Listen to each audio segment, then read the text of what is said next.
السلام عليكم ورحمة الله وبركاته. إن الحمد لله نحمده ونستعينه ونستغفره ونعوذ بالله من شرور أنفسنا ومن سيئات أعمالنا.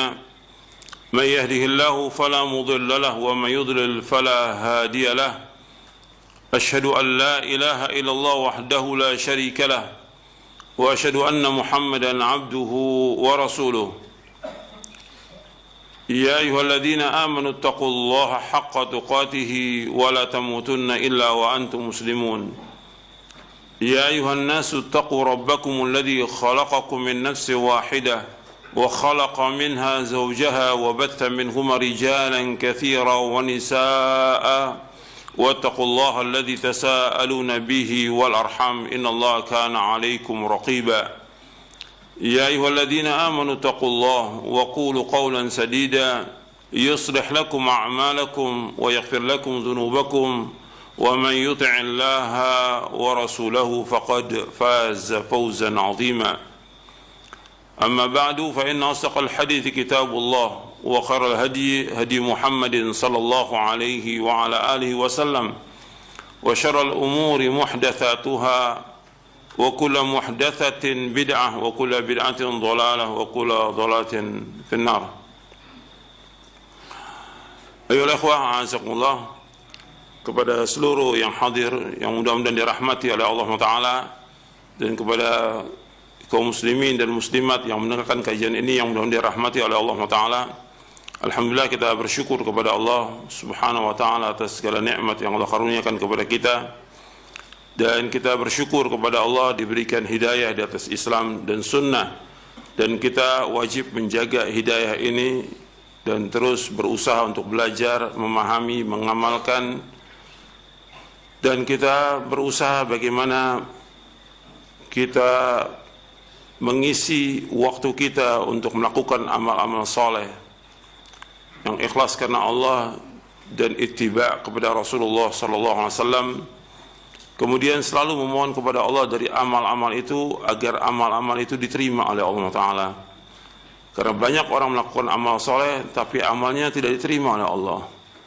Maka Nabi setiap pagi berdoa, Allahumma inni as'aluka ilman nafi'a wa rizqan thayyiba wa amalan mutaqabbala. Ya Allah, aku mohon kepada Engkau ilmu yang bermanfaat, rezeki yang halal, dan amal yang diterima. Untuk perhatikan di situ, Nabi minta kepada Allah Subhanahu wa taala, Allahumma inni as'aluka ilman nafi'a wa rizqan thayyiba wa amalan mutaqabbala. Ya Allah, aku mohon kepada Engkau ilmu yang bermanfaat, rezeki yang halal, dan amal diterima. Karena banyak juga orang-orang yang melakukan amal soleh tapi nggak diterima oleh Allah amalnya. Ya karena banyak faktor.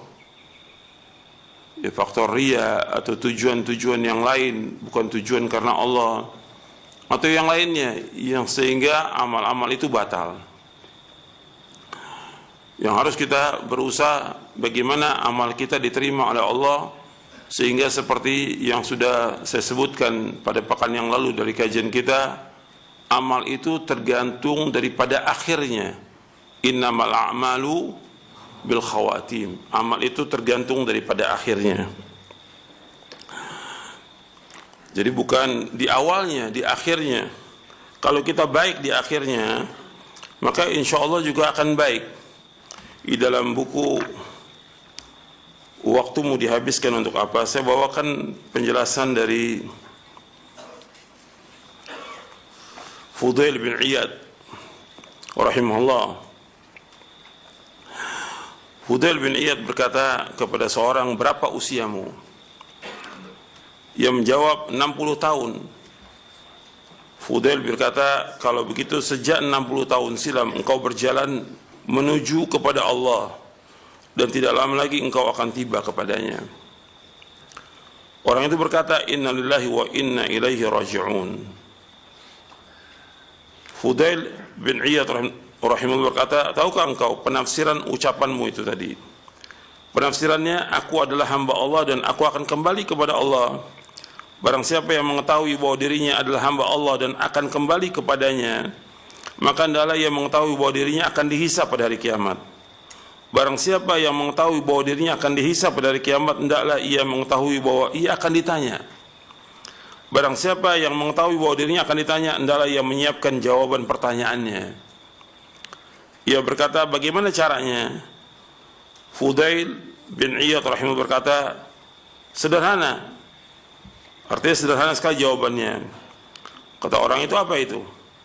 Fudail berkata rahimahullah, engkau memperbaiki umur yang masih ada, niscaya dosa-dosamu yang telah lalu akan diampuni. Karena jika engkau berbuat salah, berbuat dosa di sisa usia, maka engkau akan disiksa karena dosa-dosa yang lalu dan dosa-dosa yang sekarang yang kau lakukan di sisa usiamu. Jadi kata Fudail bin Iyad rahimahullah, kata beliau, tuhsinu fima baqiya yughfaru laka ma madha fa innaka in asa'ta fima baqiya ukhidta bima madha wa bima baqi. Artinya engkau memperbaiki umur yang masih ada, niscaya dosa-dosamu yang telah lalu akan diampuni. Karena jika engkau berbuat dosa di sisa usia, maka engkau akan disiksa karena dosa-dosa yang lalu dan dosa-dosa yang sekarang yang engkau lakukan. Apa yang dikatakan oleh Fudail bin Iyad rahimahullah itu memang berdasarkan riwayat yang hasan yang diriwayatkan oleh Imam Tabrani dalam Mu'jamul Awsat dan dihasankan oleh Syekh Al-Albani dalam silsilah ahadits as-sahihah di juz yang ke-7. Nabi SAW bersabda, man ahsana fima baqiya ghufira lahu ma madha wa man asaa fima baqiya ukhidha bima madha wa ma baqiya. Barang siapa yang berbuat baik pada sisa umurnya, maka akan diampunkan dosanya yang lalu. Dan barang siapa yang berbuat jelek di sisa umurnya, maka dia akan disiksa karena dosa-dosa yang lalu dan dosa-dosa yang sekarang di sisa umurnya. Ini diriwayatkan oleh Imam Tabrani dalam Mu'jamul Awsat dan juga Ibnu Asakir dalam Tarikh Dimashq dari sahabat Abu Dzar radhiyallahu an, dan dikatakan oleh Imam Al-Haythami dalam Majma'uz Zawaid, rawahu Tabrani bi isnadin hasan, dan dihasankan oleh Syekh Al-Albani. Jadi kita wajib berhati-hati tentang sisa umur kita. Kita nggak tahu sisa umur kita berapa tahun lagi, tapi kita harus terus berbuat kebaikan. Amal-amal yang sudah kita pelajari apa? Innamal a'malu bil khawatim. Itu antum lihat tuh hadisnya di halaman 390. Innamal a'malu bil khawatim, sesungguhnya amal itu tergantung daripada akhirnya. Amal itu tergantung dari akhirnya. Pembahasan kita yang terakhir sampai poin yang keberapa? Poin yang keempat. Sekarang kita masuk poin yang kelima. Di poin yang keempat, saya sudah jelaskan ada orang-orang yang dipersaksikan oleh Rasulullah SAW bahwa dia termasuk ahli sorga. Maka kita mengatakan dia ahli sorga sesuai dengan nas. Tapi kita nggak boleh mengatakan orang yang berbuat kebaikan siapapun dia, apakah dia seorang ustadz, dia seorang syekh, seorang ulama, seorang imam, sehebat apapun dia, sebaik apapun dia, tidak boleh kita katakan bahwa dia ahli sorga. Tidak boleh. Karena yang berhak mengatakan demikian berdasarkan apa? Berdasarkan apa? Wahyu. Karena masalah gaib menentukan orang itu masuk surga atau masuk neraka itu harus berdasarkan wahyu. Kalau ada nas boleh kita katakan, kalau tidak, tidak boleh. Sebaik apapun orang itu nggak boleh kita nyatakan bahwa dia ahli surga, nggak boleh. Tapi kita mendoakan dia agar dia masuk surga, mendoakan. Tapi memastikan tidak boleh. Begitu juga tentang orang yang berbuat kejelekan dari kaum muslimin, dia berbuat kejelekan, berbuat dosa, berbuat maksiat, dosa-dosa besar dilakukan. Dia muslim, tapi nggak boleh kita katakan bahwa dia ahli neraka, nggak boleh. Harus dasarnya wahyu. Kalau enggak, kita sama dengan siapa di sini? Dengan siapa? Khawarij. Memastikan orang masuk neraka dengan sebab perbuatan dosa besar. Nggak boleh dalam Islam. Khawarij sesat dan menyesatkan. Dan kata Nabi SAW, Khawarij itu tempatnya di mana? Neraka. Al-Khawariju kilabu ahlin nar. Khawarij ada anjing-anjingnya penghuni neraka. Ini sabda Rasulullah SAW. Jadi kita nggak boleh memastikan orang itu ahli surga atau ahli neraka. Tapi orang-orang kafir yang udah jelas dia kafir dan mati dalam keadaan kafir, tempatnya di neraka. Perhatikan tuh. Orang-orang kafir yang dia mati dalam keadaan kafir, tempatnya di neraka. Siapapun dia orangnya. Siapapun dia orangnya. Apakah dia orang sekarang atau zaman dahulu? Apakah dia seorang yang bapaknya orang soleh? Dia soleh, tapi bapaknya dia kafir, dia mati kafir, ya tempatnya neraka. Siapapun dia orangnya. Berdasarkan apa? Dasarnya apa? Dalil. Itu hadis-hadisnya, ayat-ayatnya sudah kita baca di halaman 392. Perhatikan itu. Innal ladzina kafaru min ahlil kitab wal musyrikin fi nari jahannam khalidina fiha ulaika hum syarrul bariyah. Sungguh orang-orang kafir dari golongan ahli kitab dan orang-orang musyrik akan masuk neraka jahanam, mereka kekal dalamnya selama-lamanya. Mereka itu adalah sejahat-jahat makhluk. Allah juga berfirman dalam surah Al-Baqarah di ayat 39, "Walladzina kafaru wa kadzdzabu biayatina ulaika ashabun nar hum fiha khalidun." Adapun orang-orang kafir dan mendustakan ayat-ayat kami, mereka itu penghuni neraka, mereka kekal dalam neraka selama-lamanya. Begitu juga Allah berfirman dalam surah An-Nisa di ayat 145, surah An-Nisa ayat 145, "Innal munafiqina fid darkil asfali minan nar wa lan tajid lahum nasira."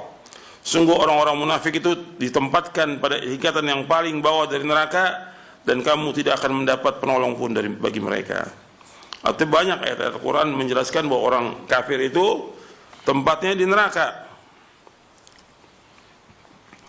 Allah juga berfirman dalam surah Fatir. Di surah Fatir di ayat 36. Allah berfirman, "Walladzina kafaru lahum naru jahannama la yuqda 'alaihim fayamutu wa la yukhaffafu 'anhum min 'adabiha kadzalika najzi kulla kafur." Dan orang-orang kafir bagi mereka neraka jahanam. Mereka tidak dibinasakan hingga mereka mati. Dan mereka tidak diringankan dari mereka azabnya. Demikianlah kami membalas setiap orang yang sangat kafir. Surah Fatir ayat 36. Dan penyesalan itu adanya kapan? Kalau sudah mati. Dan orang-orang kafir ketika dimasukkan neraka jahanam, mereka ingin menebus dengan apa? Dengan sepenuh bumi emas. Nggak bisa. Dan mereka kekal dalam neraka. Allah sebutkan di dalam surah Ali Imran, Allah sebutkan dalam surah Al-Maidah, orang-orang kafir yang mereka mati dalam keadaan kafir, tempatnya neraka jahanam. Mereka ingin kembali ke dunia, nggak bisa. Jadi orang kafir dan mati dalam keadaan kafir, tempatnya neraka jahanam sesuai dengan nas Al-Quran. Sebaik apapun amalnya dia, sebaik apapun amalnya dia, tetap tempatnya neraka. Dan amal-amal baiknya dibalas di dunia, tapi untuk di akhirat tidak dibalas. Allah mengatakan, Allah berfirman, "Wa qadimna ila ma 'amilu min 'amalin faja'alnahu haba'am manthura."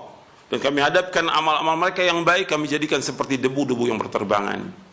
Tidak ada nilainya. Tempat tinggal mereka di dalam neraka.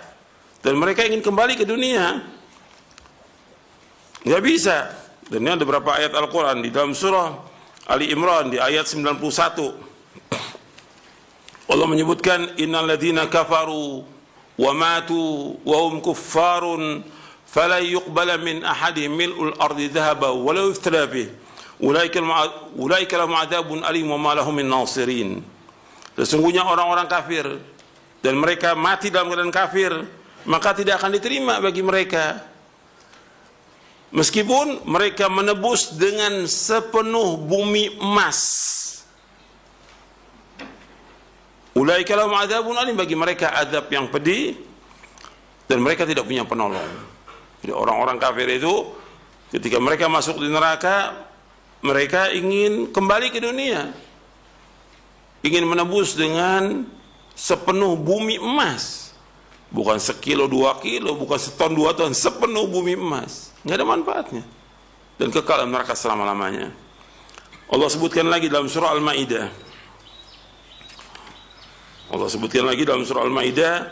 bahwa orang-orang kafir yang mereka mati dalam keadaan kafir, tempatnya di neraka. Di surah Al-Maidah, surah yang kelima, ayat 36, ayat 37. Allah berfirman, innal ladzina kafaru law anna lahum ma fil ardi jami'an wa mithlahu ma'ahu liyaftadu bihi min 'adzabi yaumil qiyamati ma tuqabbala minhum wa lahum 'adzabun alim yuriduna yakhruju minan nari wa ma hum bikharijina minha wa lahum 'adzabun muqim.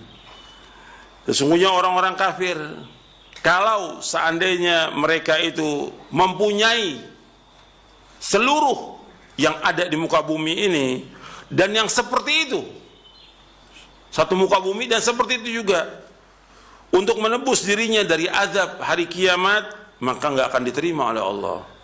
Dan bagi mereka azab yang pedih. Mereka ingin keluar dari api neraka, tapi mereka tidak akan bisa keluar dari api neraka. Dan bagi mereka azab yang kekal selama-lamanya, terus menerus. Jadi penyesalan itu adanya nanti pada hari kiamat. Dan ajakan untuk masuk Islam, untuk kembali kepada Islam, mereka tidak mau terima ajakan ini. Dan termasuk juga tokoh-tokoh tidak mau tobat, tokoh-tokoh yang mereka membela orang-orang kafir, memuji orang kafir, menyanjung orang kafir, kemudian juga mencela agama Islam. Mereka semuanya akan menyesal nanti. Ketika mereka tidak taubat di akhir hayatnya, akan menyesal. Taubat itu hanya ada ya sekarang, sebelum dia meninggal dunia. Dan mereka akan tebus dengan semuanya. Dan mereka juga ingin kembali untuk apa? Untuk beriman. Nggak bisa. Mereka ingin kembali ke dunia, ingin melakukan amal soleh. Nggak bisa semuanya. Kalau sudah mereka kembali ke dunia, yang mereka ingin, mereka melakukan amal soleh. Nggak kepengen lagi punya jabatan, punya kedudukan, punya harta. Yang mereka ingin melakukan amal soleh. Seperti Allah sebutkan dalam ayat yang lain. Kemudian orang-orang yang beriman, yang mereka mati dalam keadaan berbuat dosa dan maksiat, ini disebutkan oleh Imam Abu Ja'far At-Tahawi dalam kitabnya Aqidah Tahawiyah. Ini kitab ini yang ringkasnya sudah saya terjemahkan. Saya ambil yang saya terjemahkan ini, Aqidah Tahawiyah, di halaman di poin 86 dan poin 87. Kata Imam Abu Ja'far At-Tahawi rahimahullah, beliau, narju lil muhsinina minal mu'minina ay ya'fu anhum wa yudkhilahumul jannata birahmatihi wa la na'manu alaihim wa la nashhadu lahum bil jannati. Kami berharap bagi para muhsinin, orang-orang yang berbuat kebaikan dari kalangan kaum mukminin, agar Allah mengampuni dosa-dosa mereka dan masukkan mereka ke dalam surga dengan rahmatnya. Kami tidak merasa aman atas ancaman Allah bagi mereka, dan kami tidak memastikan mereka dengan surga. Artinya sebaik apapun amal orang muslim itu nggak boleh masukin dengan surga. Kalau kita lihat orang ustadz, seorang syekh, seorang imam, sehebat apapun amal dia, nggak boleh kita menyaksikan mereka dengan surga, tidak boleh. Karena ini masalah gaib bagi kita, dan kita nggak tahu tentang perbuatan dia antara dia dengan Allah, yang kita nggak tahu. Tapi kita mengharapkan agar mereka diampuni dosa-dosanya, agar mereka dimasukkan ke surga Allah dengan rahmatnya. Yang nanti kita akan bahas ini. Orang masuk surga dengan rahmatnya. Dan kita tidak merasa aman atas ancaman Allah bagi mereka, dan kita tidak menyaksikan mereka dengan surga. Kemudian di nomor 87 dari Aqidah Tahawiyah, wa nastaghfiru limusiihim wa nakhafu alaihim wa la nuqannituhum. Wa nastaghfiru limusiihim wa nakhafu alaihim wa la nuqannituhum. Kami memohonkan ampun bagi orang-orang Islam yang melakukan dosa, dan kami juga mengkhawatirkan mereka akan ditimpa siksa karena kejahatan mereka, namun kami tidak membuat mereka putus asa terhadap rahmat Allah Subhanahu wa ta'ala. Jadi kita tetap menganjurkan mereka untuk tobat, dan pintu tobat tetap terbuka. Jangan membuat orang putus asa. Sebesar apapun dosanya orang muslim, sebanyak apapun dosa dia, kalau dia tobat akan diampunkan dosanya. Jadi kita memberikan harapan seperti yang sudah saya sampaikan. Ada di zaman dulu Nabi menceritakan SAW orang yang membunuh 99 orang. Membunuh satu orang saja itu dosa besar yang paling besar. Membunuh satu orang itu dosa besar. Ini 99. Kemudian tanya kepada rahib, seorang pendeta, seorang ahli ibadah, apakah saya ada taubat? Kata pendeta, kamu nggak ada taubat. Dibunuh pendetanya. 100 sudah lengkap. Kemudian tanya kepada orang alim. Tanya orang alim, apakah saya ada taubat? Ada.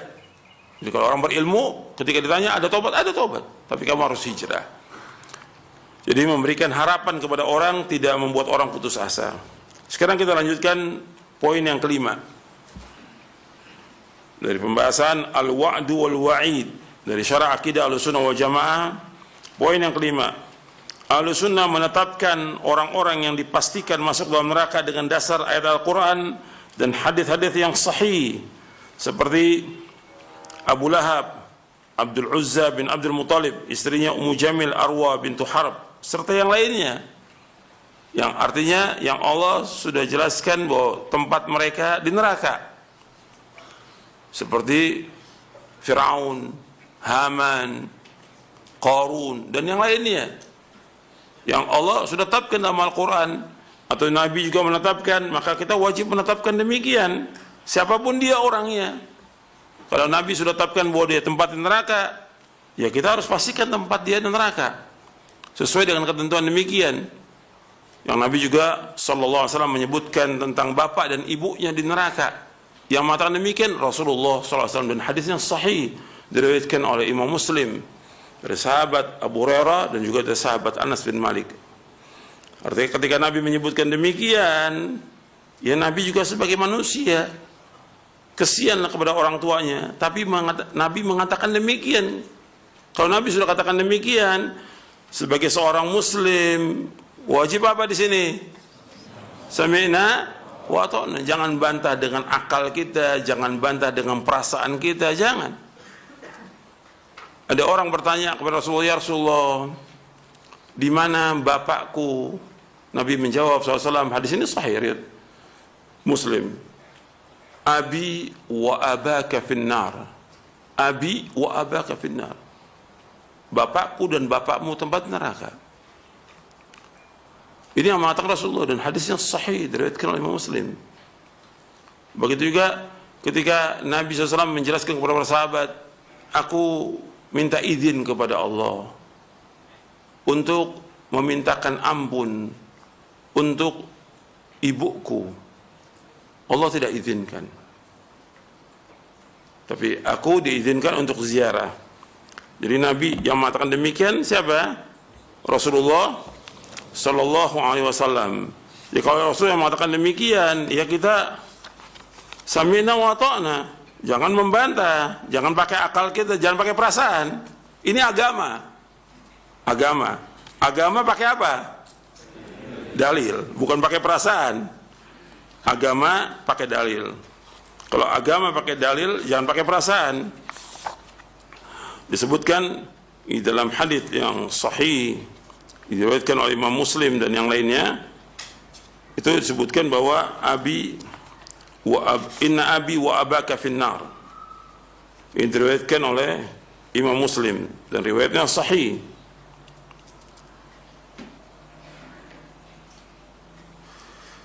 Disebutkan dalam Sahih Muslim, Imam An-Nawawi memberikan babnya ketika menyebutkan sabda Nabi ini, inna abi wa abaka finnar, dan hadis ini sahih riwayat Muslim, Abu Awana, Abu Daud, Ahmad, Abu Ya'la, Ibnu Hibban dan Baihaqi.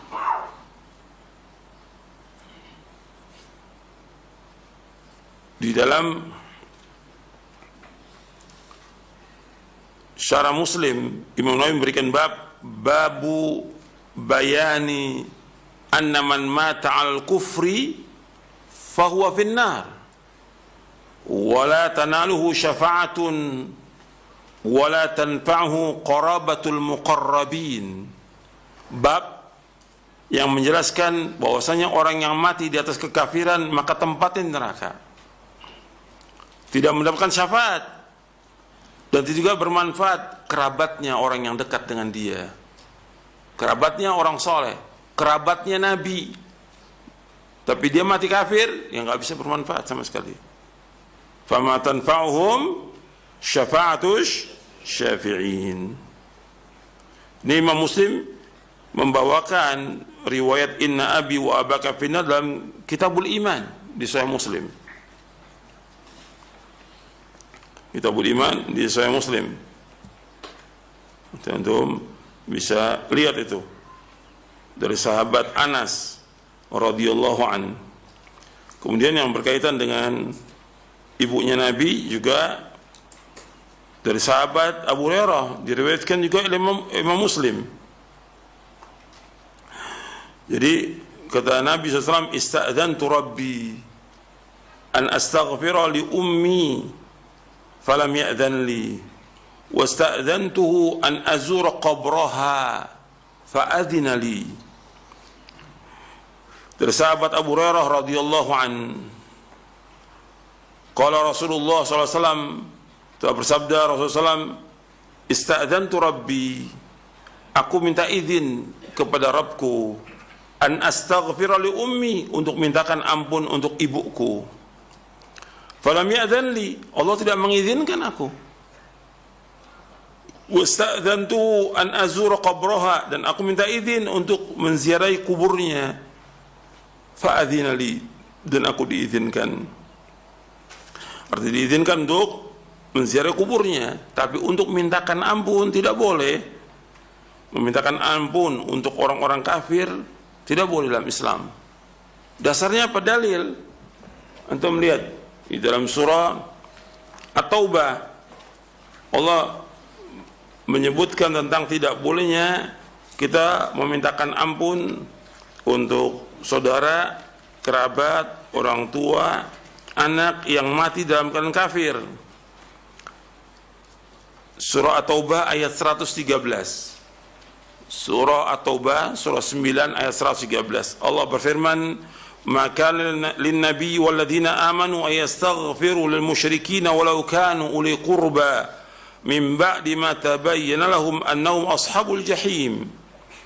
Maka lin nabi wal ladzina amanu ayastaghfiru lil musyrikin walau kanu uli qurba min ba'di ma tabayyana lahum annahum ashabul jahim.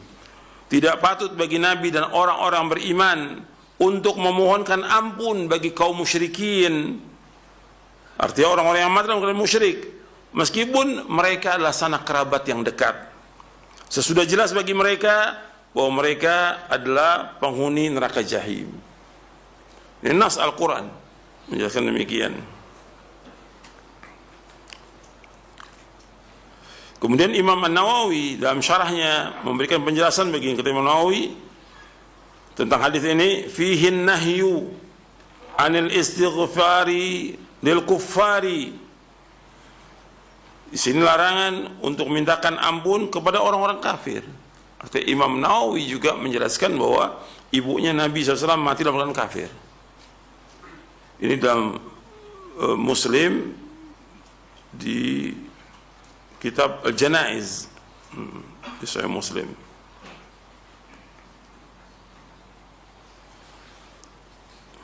Dan hadis tentang bab ini banyak dijelaskan oleh Syekh Al-Albani dalam silsilah hadits as-sahihah. Banyak. Ada riwayat yang menyebutkan, tapi riwayat ini maudhu dibawakan oleh Imam As-Suyuti dan yang lainnya, dan sudah dijelaskan tentang maudhu'nya oleh Imam Daraqutni, Ibnu Asakir, Adz-Dzahabi, Asqalani dan yang Ibnu Hajar Asqalani dan yang lainnya.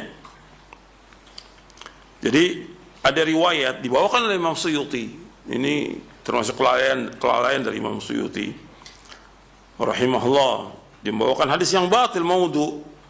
Dia mengatakan karena pembelaan dia kepada bapak dan ibunya Nabi, bahwa nanti bapak ibunya Nabi itu akan dihidupkan oleh Allah, kemudian mengucapkan 2 kalimat syahadat, kemudian dimatikan lagi. Secara syariat aja nggak mungkin orang sudah mati dihidupkan lagi, apalagi secara akal, nggak bisa diterima. Dan Allah menyebutkan di dalam Al-Quran, seperti yang tadi saya sebutkan dalam surah Fatir, bahwa orang yang sudah mati itu nggak bisa balik ke dunia lagi, nggak mungkin. Allah menyebutkan dalam surah Fatir, walladzina kafaru lahum naru jahannam la yuqda alaihim fayamutu wa la yukhaffafu anhum min adzabiha kadzalika najzi kulla kafur. Jadi mereka juga berpendapat kalau enggak siksanya diringankan, kata mereka. Enggak bisa. Nas mengatakan dalam surah Fatir 36, walladzina kafaru lahum naru jahannam la yuqda alaihim fayamutu wa la yukhaffafu anhum min adzabiha kadzalika najzi kulla kafur. Dan orang-orang kafir bagi mereka neraka jahanam, mereka tidak dibinasakan hingga mereka mati dan tidak diringankan dari mereka azabnya. Artinya bisa diringankan azabnya. Demikianlah kami membalas setiap orang yang sangat kafir. Ada yang diringankan siksanya dan nasnya sahih, yaitu untuk pamannya Nabi Abu Talib. Abu Talib saja, nggak ada yang lain. Kata Nabi SAW tentang Abu Talib, laula ana lakana fid darkil asfal minar. Kalau bukan karena aku, maka Abu Talib tempatnya di kerak neraka. Kemudian kata Nabi SAW, aku mohon kepada Allah agar diringankan Abu Talib karena dia membantu dakwah Nabi. Maka Allah mengabulkan. Artinya Abu Talib nggak bisa keluar dari neraka, tetap di neraka. Yaitu yang paling ringan, dibakar kakinya, otaknya mendidih selama-lamanya. Azali, abadi. Artinya abadi, terus menerus disiksa. Karena dia kafir. Orang kafir kekal dalam neraka selama-lamanya. Nggak mungkin orang kafir bisa keluar dari neraka. Yang bisa keluar dari neraka orang Islam yang masih ada seberat darah iman, dia disiksa dengan sebab dosanya, kemudian nanti akan keluar.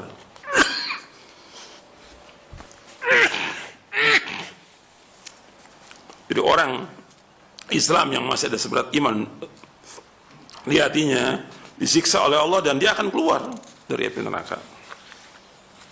Kemudian Imam Al-Baihaqi juga membawakan riwayat tentang bapak dan ibunya Nabi itu dia mati dalam keadaan kafir dan tempat di neraka.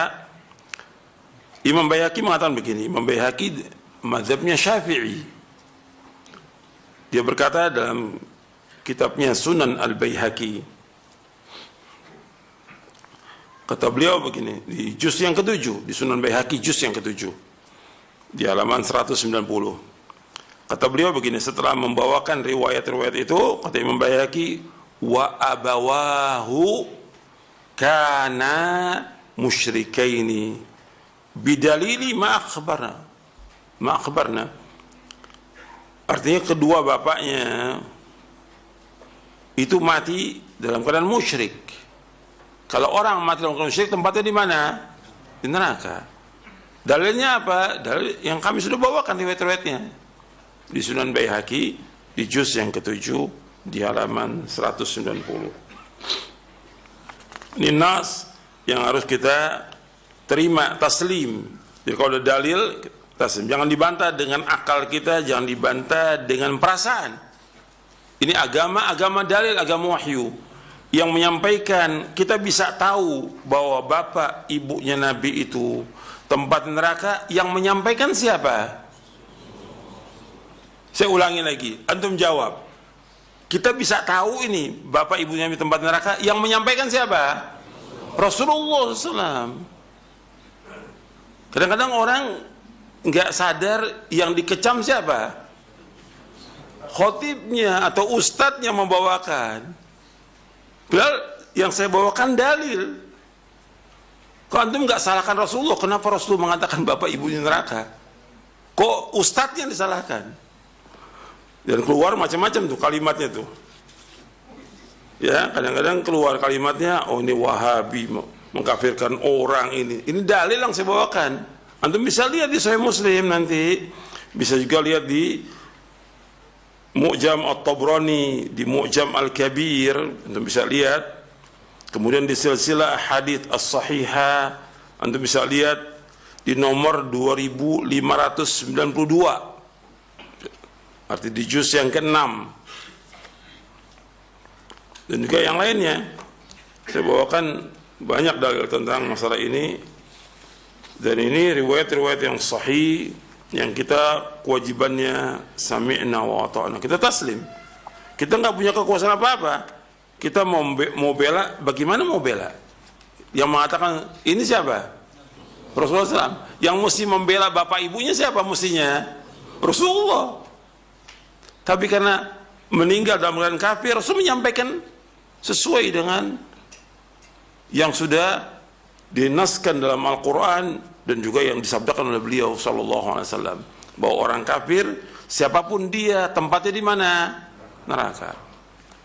Jelas sampai sini ya. Ini dengarkan dari awal nih, jangan nanti dipotong videonya.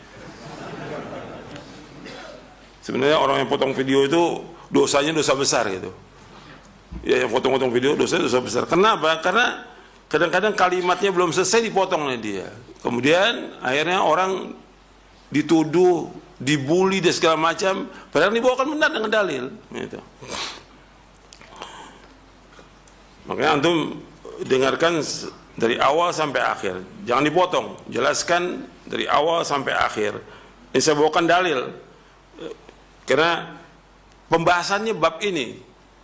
Saya nggak akan sebutkan tentang bapak ibu Nabi kalau babnya bukan bab itu. Ini babnya, bab yang kelima ini, poin yang kelima, ahlu sunnah menetapkan orang yang dipastikan masuk dalam neraka dengan dasar ayat Al-Quran dan hadis-hadis yang sahih, seperti Abu Lahab, Abdul Uzza bin Abdul Muttalib dan istrinya Ummu Jamil, Arwah bintu Harb, yang lainnya. Yang lainnya saya sebutkan seperti Fir'aun, Haman, Qarun dan yang lainnya. Begitu juga tentang bapak ibu Nabi dengan dasar hadis yang sahih. Diriwayatkan oleh siapa tadi? Muslim.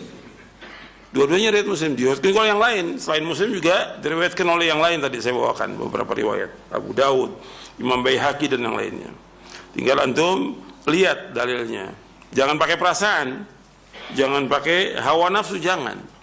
Kalau orang ikuti hawa nafsu nanti sesat gitu. Sekarang kita lanjutkan. Yang keenam, Ahlussunnah meyakini bahwasanya surga tidak dipastikan kepada seorang pun walaupun amal perbuatannya baik, kecuali Allah SWT memberikan kepadanya keutamaan dan rahmat, maka orang tersebut akan dimasukkan ke dalam surga dengan sebab rahmat Allah Subhanahu wa taala. Saya ulangi, perhatikan poin yang keenam, perhatikan semuanya, jangan ada yang tidur, jangan ada yang tidur. Ahlussunnah meyakini bahwasanya surga tidak dipastikan kepada seorang pun walaupun amal perbuatannya baik, kecuali Allah SWT memberikan kepadanya keutamaan dan rahmat, maka orang tersebut akan dimasukkan ke dalam surga dengan sebab rahmat Allah. Perhatikan ini, bahwa Ahlussunnah meyakini bahwa surga tidak dipastikan kepada seorang pun walaupun amal perbuatan baik, meskipun dia seorang ustadz, seorang dai, seorang syekh, seorang imam, atau dikatakan wali, tetap nggak akan bisa dia dikatakan ahli sorga kecuali Allah memberikan kepadanya apa? Rahmat. maka orang tersebut akan dimasukkan ke dalam surga dengan sebab rahmat Allah SWT. Allah SWT berfirman, walaula fadlullahi alaikum wa rahmatuhu ma zaka minkum min ahadin abada walakin Allah yuzakki man yasha wallahu sami'un alim. Kalau bukan karena karunia Allah dan rahmatnya kepadamu, niscaya tidak seorang pun di antara kamu bersih dari perbuatan keji dan mungkar itu selama-lamanya. Tetapi Allah membersihkan siapa yang Allah kehendaki, dan Allah Maha mendengar dan Allah Maha mengetahui. Kemudian Rasulullah SAW bersabda, lan yudkhila ahadan minkum amaluhu al-jannata. Qalu wala anta ya Rasulullah. Qala wala ana illa ayataghammadani Allah minhu bifadlin wa rahmah. Lan yudkhila ahadan minkum amaluhu al-jannata. Qalu wala anta ya Rasulullah. Qala wala ana illa ayataghammadani Allah minhu bifadlin wa rahmah. Rasulullah SAW bersabda, tidaklah seorang di antara kalian dimasukkan ke dalam surga karena amalannya. Perhatikan ini, tidaklah seorang di antara kalian dimasukkan ke dalam surga karena amalannya. Mereka para sahabat bertanya, dan tidak juga engkau wahai Rasulullah? Rasulullah SAW menjawab, iya, tidak juga aku, kecuali Allah meliputi aku dengan karunia dan rahmatnya. Hadis ini sahih, diriwayatkan Imam Bukhari, Muslim, dan Ahmad dari sahabat Abu Hurairah radhiyallahu an. Hadis ini juga diriwayatkan oleh yang lain. Tentang masalah hadis ini sudah pernah dibahas dan ditulis buku oleh Imam Ibn Rajab Al-Hambali. Nanti kepada para talibul ilm dan para ustadz baca itu, Al-Mahajjah fi Sayri Dulja, Al-Mahajjatu fi Sayri Dulja, yang ditulis oleh Al-Hafidh Al-Alama Zainuddin Abil Farith Abdurrahman bin Rajab Al-Hambali yang wafat tahun 795 Hijriah, yang menulis kitab Jami'ul Ulum wal Hikam, Ibn Rajab Al-Hambali. Beliau membawakan hadis ini dan dibahas dalam buku ini. Beliau menjelaskan tentang hadis ini. Kata beliau rahimahullah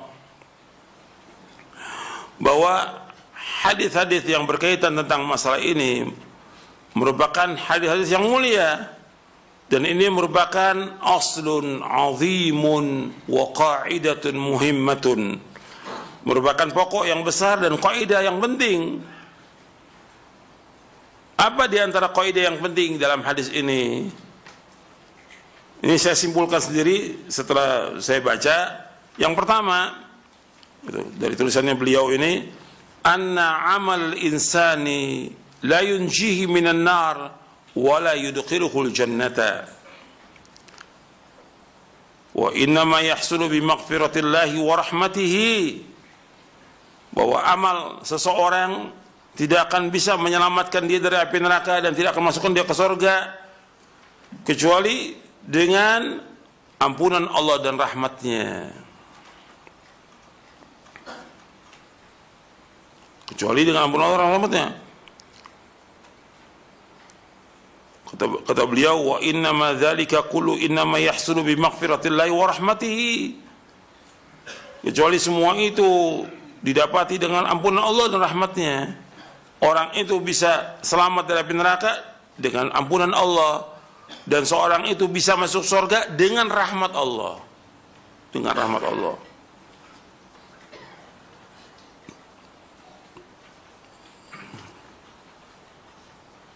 Seperti Allah sebutkan dalam surah At-Taubah di ayat 21, yubashshiruhum rabbuhum birahmatin minhu wa ridwanin wa jannatin lahum fiha na'imun muqim. Allah mengabarkan kepada mereka dengan rahmat darinya dan keridhaan dan surga baginya yang padanya ada kenikmatan yang kekal. Jadi disebutkan tentang surga itu, masuk surga dengan sebab rahmat Allah. Jadi kata Nabi SAW, seorang dari kalian amalnya itu tidak akan bisa masukkan ke surga Engkau juga Rasulullah? Iya. Juga aku, kecuali Allah meliputi rahmatnya dan karunia-Nya. Kecuali Allah meliputi aku dengan karunia dan rahmatnya. Apakah hadis ini tidak bertentangan dengan ayat-ayat Al-Quran? Ayat Al-Quran menjelaskan bahwa masuk surga dengan amal. Allah menyebutkan, tilkal jannatu allati urithumuha bima kuntum ta'malun. Itulah surga yang diwariskan oleh kalian dengan sebab apa yang kalian amalkan. Dijelaskan oleh Imam Rajab, tidak bertentangan ayat-ayat Al-Quran dengan hadis Nabi ini, tidak bertentangan. Kata beliau begini, penjelasan tentang makna ba dalam ayat dan hadis, makna ba. Beliau menjelaskan, wa amma qauluhu ta'ala wa tilkal jannatu allati urithumuha bima kuntum ta'malun, dalam surah Az-Zukhruf ayat 72, itulah surga yang diwariskan kepada kalian dengan sebab apa yang kalian amalkan. Begitu juga dalam surah Al-Haqq ayat 24, kulu washrabu hani'an bima aslaftum fil ayyamil khaliyah, makanlah dan minumlah dengan senang karena kamu telah melakukan amal-amal yang soleh di hari-hari terdahulu ketika di dunia. Kata beliau tentang maknanya bahwa ba yang ada bima kuntum ta'malun dengan ba yang ada di hadis ini. Untuk perhatikan di sini,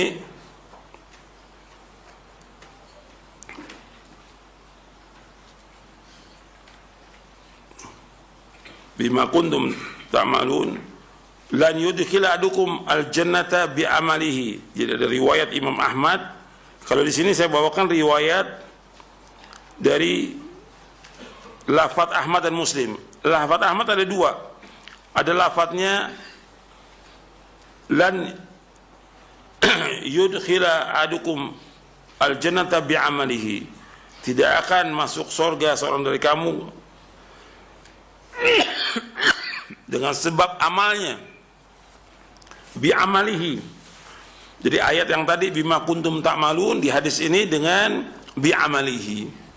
Dijelaskan oleh Imam Ibn Rajab Al-Hambali rahimahullah. Kata beliau bahwa dukhul jannah ini, kata beliau, ikhtalafal ulama fi makna dzalika ala qaulaini. Ulama ikhtilaf tentang makna hadis ayat dan hadis ini atas dua pendapat.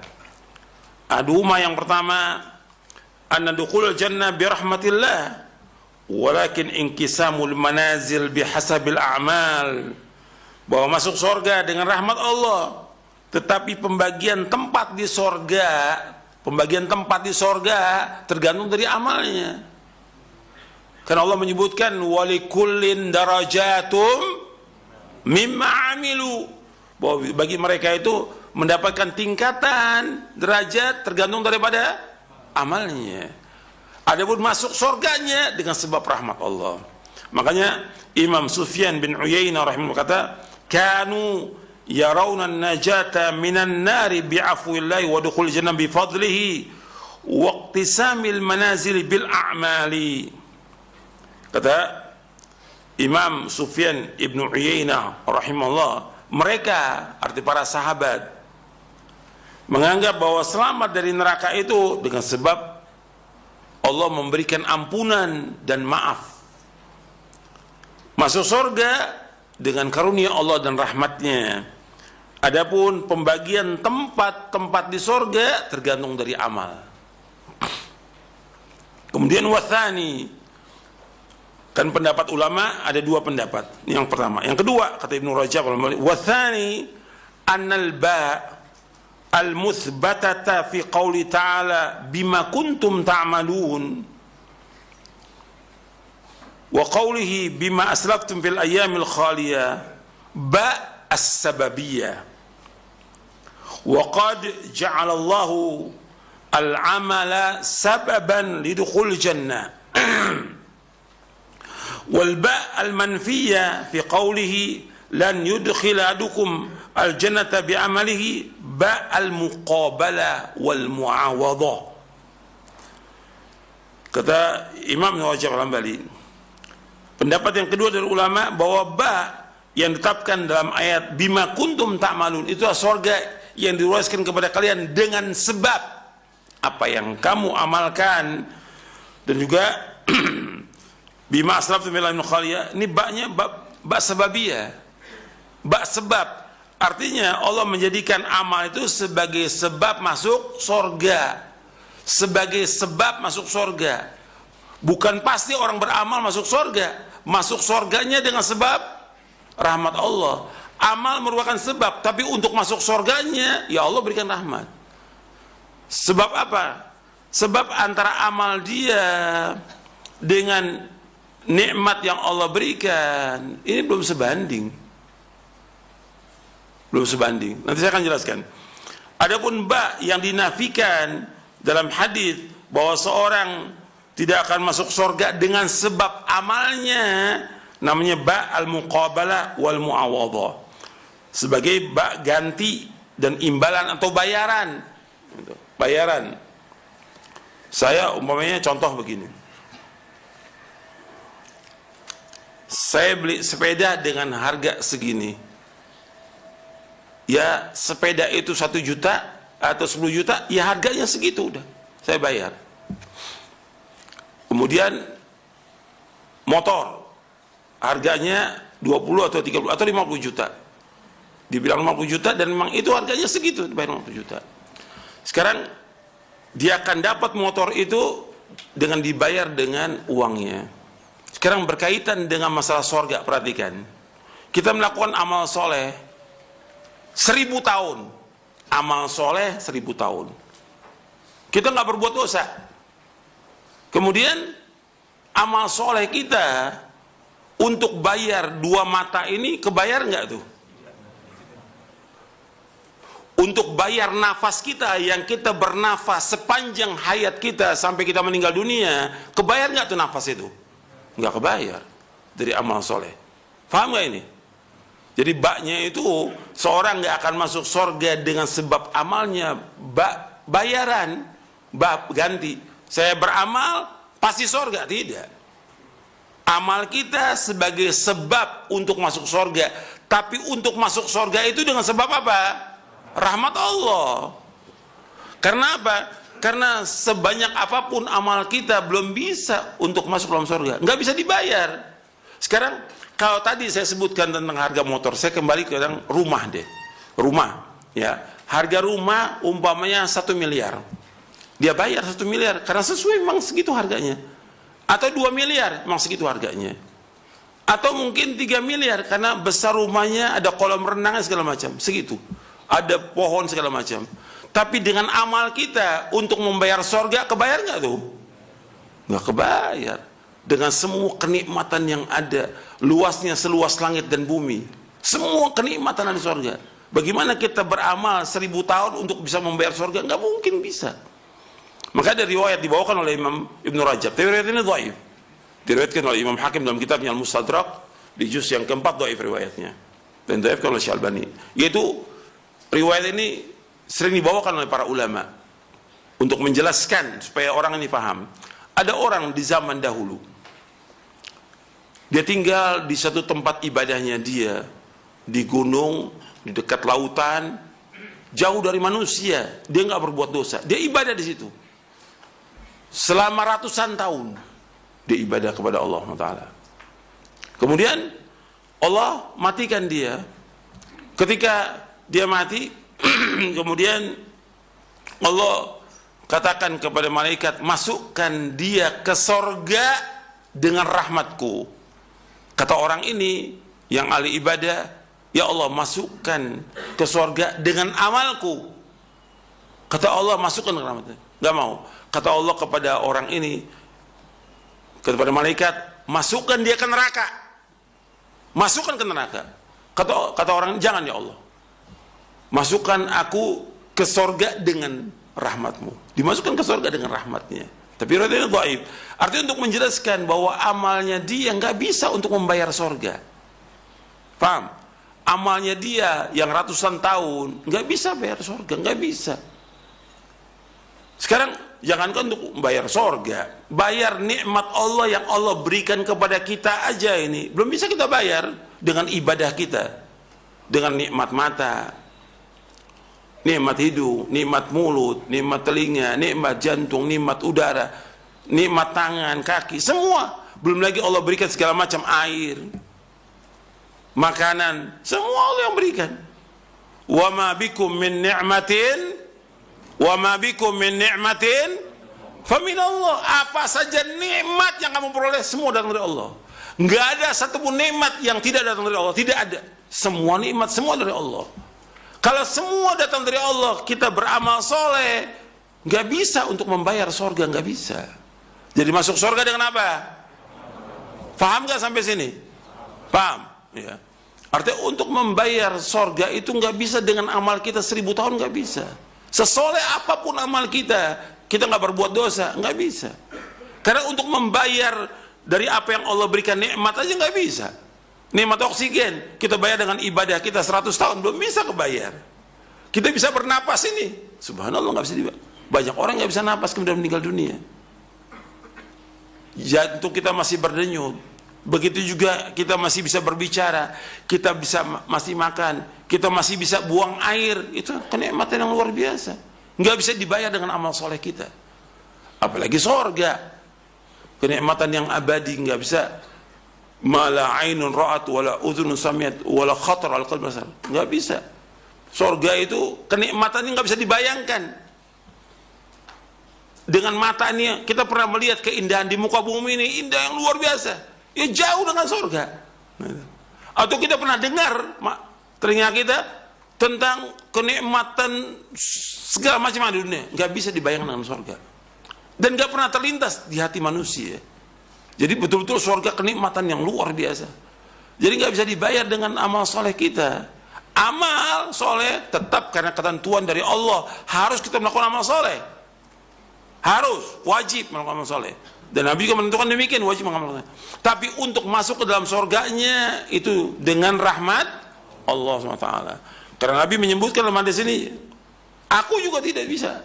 Atau Nabi SAW. Wala ana, tidak juga aku, kecuali Allah meliputi dengan rahmat dan karunia-Nya. Jadi masuk surga itu dengan rahmat Allah Taala. Ini penting ini. Karena kalau kita lihat orang berbangga dengan amalnya, nggak boleh kita berbangga dengan amalnya. Bahkan amal itu sendiri. Nah sekarang amal itu sendiri, kita bisa melakukan amal soleh. Kita sekarang melakukan amal soleh. Kita bisa nuntut ilmu sekarang ini. Kita bisa sholat, kita bisa puasa, kita bisa sedekah. Semua itu berkat dari siapa? Allah. Kalau Allah nggak menunjuki kita, bisa nggak kita melakukan amal soleh? Nggak bisa. Makanya penghuni sorga itu mengucapkannya karunia Allah. Antum lihat dalam surah Al-A'raf. Jadi kalau Allah nggak berikan petunjuk, hidayah taufik, ya mungkin, naudzubillah, antum bisa sama seperti orang-orang yang di luar, yang nggak tahu apa sudah, nggak tahu waktu, nggak tahu sholat, nggak tahu ngaji, nggak tahu apa. Karena Allah nggak memberikan apa di situ, hidayah.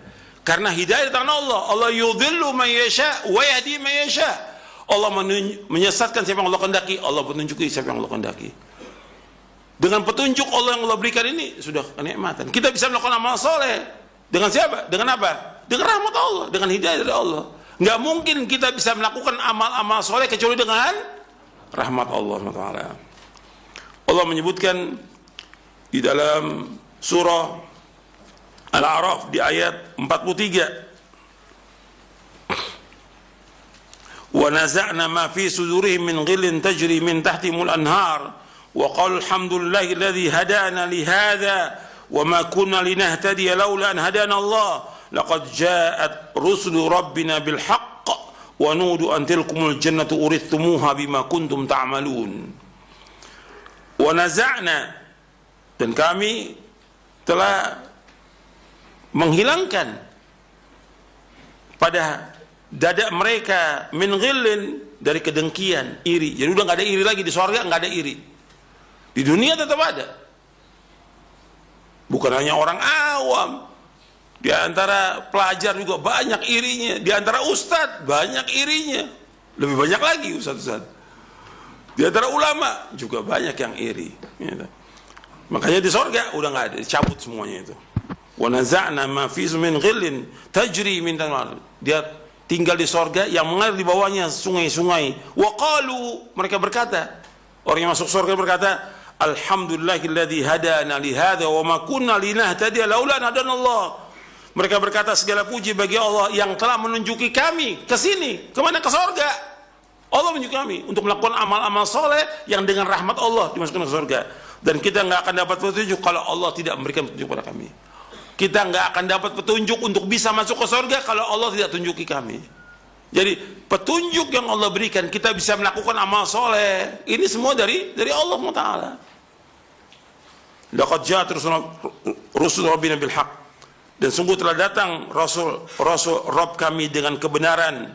Dan mereka diseru, itulah surga yang diwariskan kepada kalian dengan sebab apa yang kalian amalkan. Artinya amal itu sendiri dengan sebab apa? Rahmat Allah. Kita bisa melakukan amal-amal soleh, itu rahmat Allah. Hidayah, taufik yang Allah berikan. Kalau enggak bisa kita melakukan amal soleh. Enggak bisa. Kita bisa duduk di masjid, bisa belajar karena Allah memberikan hidayah kepada kita. Kita bisa melakukan amal-amal soleh karena Allah memberikan petunjuk. Kita bisa menunaikan ibadah haji, umroh karena Allah memberikan petunjuk. Belum lagi yang lainnya, Allah tolong kita. Semuanya nggak bisa lepas itu. Makanya hidup kita ini semuanya rahmat dari Allah Taala yang luas, karunia Allah Taala, hidayah dari Allah. Maka kita wajib bersyukuri. Maka dijelaskan oleh Imam Ibn Rajab bahwa dukhulul jannah itu dengan sebab rahmat Allah. Jadi nggak bisa surga itu sebagai bayaran daripada amal, nggak bisa, karena nggak sebanding. Kalau tadi saya sebutkan tentang motor, tentang mobil, tentang rumah, ya harganya memang segitu. Rumah yang dia mungkin berapa ratus meter atau 1000 meter atau 2000 meter dengan adanya kolam renang dia bayar 3 miliar, ya memang harganya segitu. Tapi buat surga dia melakukan amal-amal soleh untuk membayar surga, nggak bisa kebayar. Buat bayar matanya aja dari amal soleh nggak bisa kebayar, meskipun dia beramal 100 tahun. Makanya disebutkan oleh Ibnu Rajab, wa bayyana annal amala wa in kana sababan lidukhul jannah fa innama huwa min fadlillahi wa rahmatihi. Dan ini dijelaskan bahwasanya amal meskipun sebagai sebab untuk masuk surga, sesungguhnya amal itu merupakan karunia dan rahmat Allah Taala. Makanya untuk masuk ke surga itu dikaitkan dengan apa? Dikaitkan dengan apa? Dengan rahmat Allah, bukan dengan amal. Karena amal merupakan bagian dari apa? Rahmat Allah Subhanahu wa taala. Jadi masuk surga dengan rahmat Allah Subhanahu wa taala.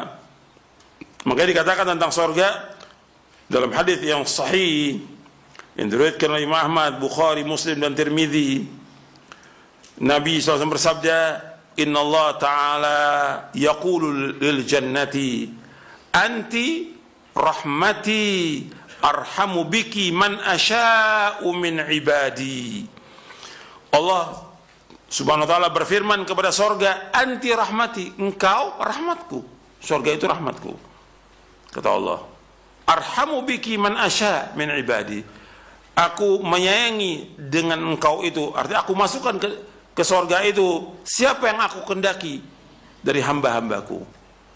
Artinya aku rahmati, aku sayangi untuk masuk dalam surga siapa saja yang aku kendaki. Dari siapa? Dari hamba-hambaku. Hadis ini sahih diriwayatkan oleh Imam Ahmad, Bukhari, Muslim dan Tirmidzi. Kemudian disebutkan oleh Hasan al-Basri. Hasan al-Basri rahimahullah berkata, alhamdulillahi thamanu kulli ni'matin wa la ilaha illallah thamanul jannah. Alhamdulillah merupakan harga dari setiap nikmat. La ilaha illallah merupakan harga dari surga.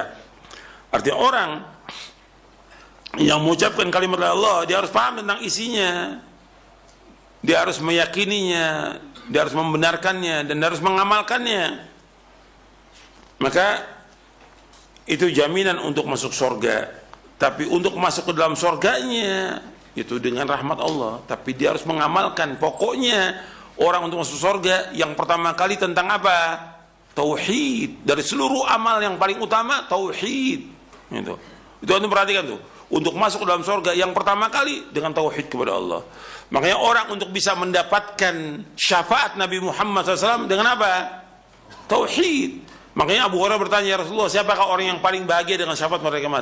Kata Nabi SAW, as'adun nasi bi syafaati yaumal qiyamati man qala la ilaha illallah khalisan min qalbi. Orang yang paling bahagia dengan syafaat pada kiamat itu orang yang mengucapkan kalimat la ilaha illallah dengan ikhlas dari hatinya. Hadis ini sahih diriwayatkan Imam Bukhari. Jadi orang yang mengucapkan la ilaha illallah, dia adalah orang yang paling bahagia dengan syafaat Nabi Muhammad SAW. Berarti bukan sekedar mengucapkan la ilaha illallah, tapi dia memahami kalimat itu, mengetahui tentang rukunnya, mengetahui tentang syaratnya, dia meyakini dan dia mengamalkannya. Konsekuensi dari kalimat la ilaha illallah itu yang pertama kali. Karena kalau antum perhatikan bahwa keutamaan amal yang paling utama dari seluruh amal itu la ilaha illallah. Itu paling utama. Kalau orang melakukan sedekah, berbuat kebaikan kepada orang, ya pertama kali kalimat tauhid dulu. Itu yang pertama kali. Sebab itu merupakan dasarnya, pondasinya amal. Diterima dan tidaknya amal itu tergantung dari tauhid dia kepada Allah. Sempurna dan tidaknya amal dia tergantung dari tauhidnya dia kepada Allah Subhanahu wa ta'ala. Kemudian disebutkan oleh Imam Ibnu Rajab bahwa al-jannatu wal amalu min fadlillahi ta'ala wa rahmatihi. Al-jannatu, perhatikan, al-jannatu wal amalu min fadlillahi ta'ala wa rahmatihi. Bahwa surga dan amal itu dari karunia Allah Ta'ala dan rahmatnya Allah Ta'ala. Jadi saya simpulkan yang pertama tadi yang sudah kita bahas, bahwa anna amal insan la yunji minan nar wa la yadkhul jannah wa inna ma yahsulu bi maghfiratillahi wa rahmatihi. Yang kedua tentang bayan makna al-ba fil ayati wal hadith. Itu yang kedua. Kemudian yang ketiga yaitu al-jannatu wal amalu min fadlillahi ta'ala wa rahmatihi. Bahwa surga dan amal itu dari karunia Allah Ta'ala dan rahmatnya.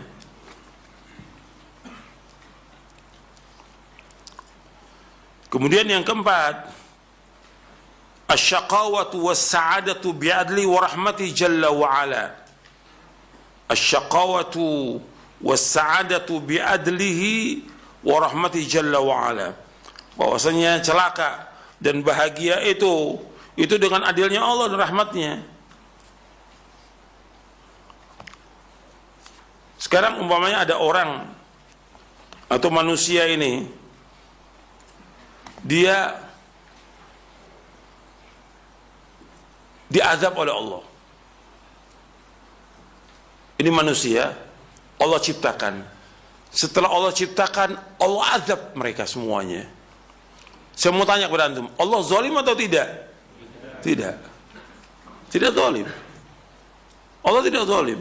Antum lihat hadisnya di halaman 342. Ini sudah pernah saya bawakan. Begitu juga tentang orang beramal, itu dia berhak masuk surga dengan apa? Dengan rahmat Allah. Karena yang punya surga Allah Ta'ala, yang memberikan petunjuk dan rahmat untuk melakukan amal soleh ya Allah Ta'ala. Rasulullah SAW bersabda, "Lau anna Allah 'adzaba ahla samawatihi wa ahla ardihi la'adzabahum. Lau anna Allah 'adzaba ahla samawatihi wa ahla ardihi la'adzabahum wa huwa ghairu zalimin lahum. Walau rahimahum lakanat rahmatuhu khairan lahum min a'malihim." Jika seandainya Allah menyiksa seluruh penghuni langit dan penghuni bumi, maka Allah tidak berbuat zalim dengan menyiksa mereka. Jika seandainya Allah merahmati mereka, maka rahmatnya itu benar-benar lebih baik bagi mereka daripada amal perbuatan mereka. Ini hadis sahih riwayat Abu Daud, Ibnu Majah, Ahmad, dan hadis ini disahihkan oleh Syekh Al-Albani dalam Sahih Sunan Abi Daud dari sahabat Zaid bin Thabit radhiyallahu anhu. Kenapa tidak dikatakan zalim? Karena semua milik Allah. Kalau sudah milik Allah, nggak dikatakan dia berbuat zalim karena milik Allah Taala. Seperti antum, saya pernah contohkan juga waktu kita membahas tentang al-qada wal qadar. Antum punya kambing 50, antum potong 40 kambing itu. Nggak bisa kambing mengatakan, kenapa saya yang dipotong, kok yang lain nggak dipotong? Punya hak tuh kambing itu ngomong begitu? Nggak punya hak gitu. Sama dengan ayam, karena milik dia, jika dia potong nggak punya hak, dia mengatakan, kok kenapa saya yang dipotong? Ini sekarang semuanya, langit, bumi, makhluk ini milik siapa? Milik Allah. Allah berbuat apa saja, tapi yang antum ingat bahwa Allah tidak pernah berbuat zalim kepada hambanya. Allah nggak pernah berbuat zalim, dan banyak ayatnya. Wa mallahu bizzalimil abid. Allah nggak pernah berbuat zalim kepada hamba-hambanya. Kemudian juga dijelaskan sebagai pengulangan dari Imam Ibn Rajab. Yang ke berapa tadi? Yang keempat, celaka dan kebahagiaan dengan keadilan dan rahmatnya Allah. Kemudian yang kelima, al-ishtighalu bisyukri a'zamun ni'am. Bahwa kita sibuk dengan syukur merupakan nikmat yang paling besar. Kita harus menyibukkan diri dengan banyak apa? Banyak syukur atas semua nikmat. Ya, kalau mau dihitung, nggak bisa dihitung nikmat Allah kepada kita. Wa in ta'udu ni'matallahi la tuhsuha innal insana la zalumun kafar. Allah berfirman dalam surah Ibrahim. Seandainya kamu hitung nikmat Allah, kamu nggak akan bisa menghitung nikmat itu. Sungguh manusia sangat zalim dan sangat kufur. Sangat zalim manusia dan sangat kufur manusia itu. Makanya al-ishtighalu bisyukri a'zamun ni'am. Sibuk dengan syukur itu nikmat yang paling besar. Makanya kita harus banyak bersyukur atas semua nikmat Allah. Bagaimanapun keadaan kita, harus bersyukur atas semua nikmat. Kita susah, kita fakir, kita sakit, kita miskin, kita nggak punya, tetap syukur kepada Allah. Tetap Allah masih berikan nikmat, masih bisa diberikan nafas oleh Allah. Kita masih bisa menghirup oksigen, kita masih bisa berzikir kepada Allah, kita masih bisa sholat, masih bisa yang lain. Bersyukur atas semua nikmat. Itu yang paling baik. Kemudian beliau juga menyebutkan tentang fal wajib yang ke-6 ya. Yang ke-6 kata beliau, fal wajib 'alal 'abdi al-bahth an khisal taqwa wa khisal ihsan allati syara'aha Allah fi kitabih au ala lisan Rasulullah sallallahu wa taqarrub bidzalika ila Allah fa innahu la tariqa lil 'abdi yusilu ila ridha maulahu wa qurbihi wa rahmatihi wa afwihi wa maghfirati siwa dzalik. Kata Imam Ibn Rajab al-Hambali, yang wajib atas seorang hamba, dia berusaha untuk mencari tentang perkara-perkara ketakwaan dan perbuatan, artinya perkara-perkara ketakwaan dan perbuatan-perbuatan baik yang disyariatkan oleh Allah dalam Al-Quran atau atas lisannya Rasulullah SAW, dan dia berusaha mendekat kepada Allah dengan amal-amal itu. Berusaha mendekat kepada Allah dengan amal itu. Karena tidak ada jalan bagi seorang hamba untuk menyampaikan dia kepada ridho Allah, dekatnya dia dengan Allah, untuk mencapai kepada rahmatnya, maafnya, ampunan Allah selain daripada itu. Artinya dia harus mencapai keridhaan Allah, kedekatan kepada Allah, rahmatnya Allah, maafnya Allah, ampunannya, melainkan dengan dia berbuat kebaikan-kebaikan yang disyariatkan oleh Allah dalam Al-Quran, yang disyariatkan oleh Rasulullah SAW. Tidak dengan bid'ah, tidak dengan hawa nafsu, tidak dengan yang lainnya, tapi dengan amal-amal soleh yang disyariatkan oleh Allah dalam Al-Quran, yang disyariatkan oleh Rasulullah sallallahu alaihi wa ala alihi wasallam. Makanya kita harus sibuk dengan amal-amal yang disyariatkan, amal-amal soleh yang disyariatkan. Dan antum harus ingat, amal-amal itu harus dawam.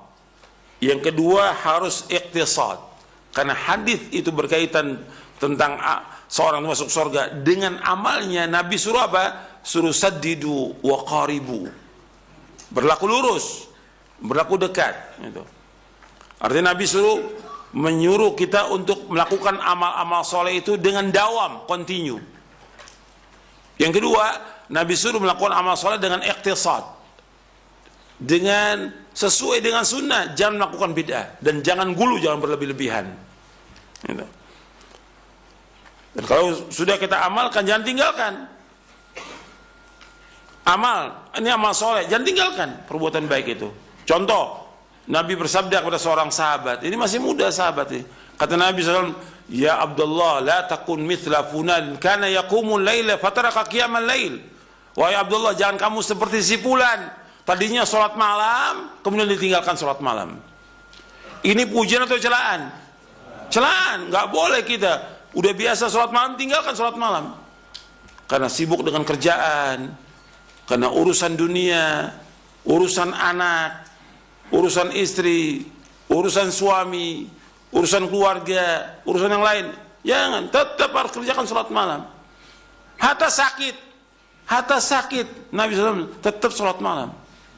Ya Abdullah, la taqul mithla fulan, jangan kamu seperti si fulan, karena yaqumul lail, tadi rajin salat malam, kalau tinggalkan salat malam. Hadis ini sahih riwayat Bukhari dan Muslim. Jadi amal-amal yang sudah biasa kita lakukan, kerjakan terus. Apakah itu salat malam, apakah itu puasa, apakah itu mengerjakan salat rawatib, membaca Al-Qur'an, menolong orang yang susah, sedekah kepada anak yatim dan yang lainnya, tetap jalan semuanya. Jangan ditinggalkan itu. Berbuat baik pada orang tua, perhatikan tuh. Itu amal yang utama tuh, berbuat baik pada orang tua itu amal yang paling utama. Maka Nabi menyebutkan tentang amal yang tadi, kata Nabi begini, SAW dari sahabat Aisyah. Karena hadis ini dari beberapa sahabat yang sedang bahas ini, hadis ini dari beberapa sahabat. Di sini kan sahabatnya Abu Hurairah. Ada dari sahabat Aisyah, ada dari sahabat yang lain. Kata Nabi SAW, ini hadis dari sahabat Aisyah radhiyallahu anha. Kata Nabi SAW, saddidu wa qaribu wa'lamu annahu lan yudkhilal jannata ahadan minkum amaluhu wa inna ahabbal a'mali ila Allahi adwamuha wa in qalla. Berlaku luruslah, arti istiqomah kalian, istiqomah. Mendekatlah dan melakukan amal, kita lakukan amal-amal itu tidak berlebihan, sesuai dengan sunnah. Ketahuilah bahwa seorang tidak akan masuk ke dalam sorga dengan amalnya. Artinya amal seorang nggak akan bisa masukkan dia ke dalam sorga. Dan bahwasanya amal yang paling dicintai oleh Allah adalah yang dawam, yang continue meskipun sedikit. Hadis ini sahih yang diriwayatkan oleh Imam Bukhari, Muslim dan yang lainnya. Ya, kajian kita sampai di sini, mudah-mudahan bermanfaat yang kita kaji. Dan antum perhatikan dari apa yang dikaji ini, antum ulangi lagi, kemudian kita berusaha untuk melakukan amal-amal soleh, dan kita harus mudawamah, continue. Jangan entar kita sholat malam, entar tidak. Seperti ada sebagian orang, kadang-kadang sholat ke masjid, kadang-kadang nggak ke masjid. Nggak bisa main-main agama ini. Kalau udah wajib nggak bisa main-main, harus terus dan continue. Kalau wajib terus. Kalau yang sunat aja harus continue, apalagi yang wajib. Nggak bisa orang main-main. Tadinya ke masjid, terus nggak masjid. Sama seperti orang ngaji, kadang-kadang datang, kadang-kadang enggak. Ini nggak bisa main-main. Ini agama. Harus serius dan harus sungguh-sungguh dan harus continue terus, meskipun sedikit. Dan kita mohon kepada Allah agar Allah menetapkan kita di atas Islam dan Sunnah. Dan Allah mewafatkan kita di atas Islam dan Sunnah. Minta kepada Allah. Bab dawam ini penting. Kenapa banyak orang yang kemudian matinya dalam keadaan su'ul khatimah, akhirnya yang jelek? Karena dia terkadang dia sholat, kadang enggak, kadang ke masjid, kadang enggak ke masjid, kadang begitu, terus main-main dengan agama ini. Akhirnya ketika dia mati dalam keadaan berbuat maksiat, ya su'ul khatimah. Waliyadzubillah sama-sama. Tapi kalau kita continue terus, dan kita minta kepada Allah, karena untuk bisa continue minta kepada Allah. Dan minta tetapkan hati kita, ya muqallibal qulub tsabit qalbi ala dinik. Karena nggak mungkin kita bisa tetap tanpa pertolongan Allah Taala. Minta, jangan kita bangga dengan amal kita, jangan ujub dengan kesolehan kita, ketakwaan kita, jangan. Bahwa kita nggak ada apa-apa insya Allah. Sehebat apapun kita, ketakwaan kita nggak ada apa-apa insya Allah. Yang Allah minta bagaimana kita melakukan semuanya karena Allah, ikhlas karena Allah Taala. Dan kita lakukan betul-betul dengan kejujuran hati kita, ikhlas karena Allah dan sesuai dengan sunnah Nabi. Itu pun tetap minta kepada Allah, meskipun sudah kita lakukan dengan jujur, kita lakukan dengan ikhlas, kita lakukan dengan ittiba mengikuti sunnah Nabi, tetap kita minta kepada Allah agar amal kita diterima oleh Allah Subhanahu wa taala. Jadi betul-betul ketat tuh, amal tuh harus betul-betul kita seperti itu. Jangan kita bangga dengan amal kita. Kan banyak orang sekarang bangga dengan amalnya, bangga dengan sholatnya, bangga dengan sholat malamnya, bangga dengan ngajinya, bangga dengan pakaiannya, bangga dengan sedekahnya, donasi. Mana itu? Ini sekarang seperti itu. Bangga, ini saya lagi ada di Gunung Merapi ini. Gitu. Gambarnya disebar di mana-mana. Ya Allah, nggak pernah ada salaf itu melakukan demikian, nggak ada. Antum bantu boleh bantu, wajib bantu. Tapi nggak seperti itu caranya. Apa antum yakin tuh diterima amal itu? Kita nggak yakin diterima itu. Bangga. Yang banjir begitu juga. Ini saya di tengah-tengah ini orang ini. Saya nolong mereka. Antum nolong hubungan antum dengan Allah, jangan ditunjukkan kepada manusia, jangan. Kita wajib melakukan amal soleh. Tapi bagaimana, jujur atau tidak kita? Ikhlas atau tidak? Mengikuti contoh Nabi atau tidak? Minta kepada Allah agar amal kita diterima oleh Allah. Begitu ulama salaf hati-hatinya. Ketat dia. Muhasabah kepada dirinya ketat. Enggak seperti sekarang ini. Antum udah tunjukkan semua amal kepada orang. Na'udzubillah. Hatta pakaian, hatta cadar ditunjukkan kepada orang. Antum apa diterima sama Allah? Kita nggak tahu. Jadi betul-betul kita sembunyikan amal kita, dan Allah mencintai amal yang tersembunyi. Sebagaimana hadis Sa'ad bin Abi Waqqas radhiyallahu an yang diriwayatkan oleh Imam Muslim, Nabi bersabda SAW, "Innallaha yuhibbul 'abda at-taqiyyal ghaniyal khafi." Sungguhnya Allah mencintai seorang hamba yang bertakwa kepada Allah, yang merasa cukup, nggak minta-minta pada manusia. Al-khafi, yang tersembunyi dalam dia beramal, nggak tunjukkan kepada manusia. Ini kita harus betul-betul, sana pun sudah sembunyi, kita tetap minta kepada Allah. Harus kita ketat menghisap diri kita sebelum kita dihisap oleh Allah. Makanya kata Umar bin Khattab radhiyallahu anhu, hasibu anfusakum qabla an tuhasabu. Hisap diri kamu sebelum Allah menghisap kamu. Hisap diri kita, benar nggak nih amal kita, ikhlas apa enggak? Jangan menurut kita, oh amal kita baik nih, bagus, pasti diterima. Dari mana pasti diterima? Udah banyak orang yang beramal yang gak diterima. Sampai sholat, Nabi mengatakan ada orang yang sholat 60 tahun gak diterima oleh Allah Ta'ala. 60 tahun Nabi menyebutkan sallallahu alaihi wasallam. Makanya hati-hati kita. Kita harus ketat menghisap diri kita dan terus mohon kepada Allah agar amal kita diterima oleh Allah Ta'ala. Saya pikir cukup sampai di sini. Kurang lebihnya saya mohon maaf. Wassalamualaikum warahmatullahi wabarakatuh. Subhanakallahumma bihamdik, asyhadu an la ilaha illa anta astaghfiruka wa atubu ilaik. Assalamualaikum warahmatullahi wabarakatuh.